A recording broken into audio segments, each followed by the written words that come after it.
মমতা বন্দ্যোপাধ্যায় যারা টোটো চালিয়ে খান, কত গরিব মানুষ, বেকার যুবকরা, গ্রাজুয়েট ছেলেরা টোটো চালাচ্ছে, 300 টাকা 400 টাকা হলে একটু বাড়িতে তরি তরকারি, মাছ তো কেনার সুযোগ নেই, ওই টাকাতে একটু ডাল ভাত আলু মাখা অন্তত হয়ে যাবে।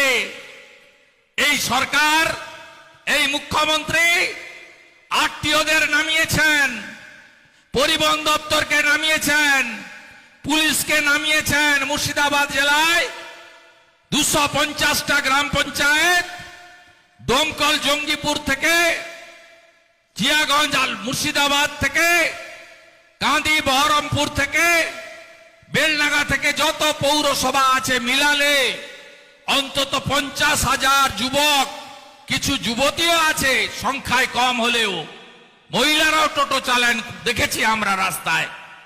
আজকে তারা, তাদের পেটে লাথি মারা হচ্ছে, বলছে রেজিস্ট্রেশন করো। রেজিস্ট্রেশন করতে হবে শোরুমে, শোরুমের সঙ্গে বকরা করে রেখেছে তৃণমূল। 15,000 টাকা শোরুমে রেজিস্টার করতে হবে, পার রেজিস্ট্রেশনে তৃণমূলের 5,000 করে টাকা আছে। বলছে 1,000 টাকা রেজিস্ট্রেশন ফি জমা দাও, মাসে 100 টাকা করে মমতা ভাত তুলবে আপনাদের কাছ থেকে। একদিকে পরিযায়ী শ্রমিক, একদিকে বালি চুরি, একদিকে ধানের দাম নেই। 30 কুইন্টাল মাথা পিছু ক্রয় করা হতো গত বছর পর্যন্ত। এবারে যাবেন কিষাণ মান্ডিতে, ধান তো উঠছে, ঝাড়াই বাছাই করে বস্তা করার পরে নিয়ে যখন যাবেন, বলবে এবারে মাননীয় মমতা ব্যানার্জির সরকার মা মাটি মানুষ নাকি বলেন, 10 কুইন্টালের বেশি ধান এবারে সরকার কিনবে না। আর এই টোটাল লোকদের কাছ থেকে চাঁদা তোলা হবে।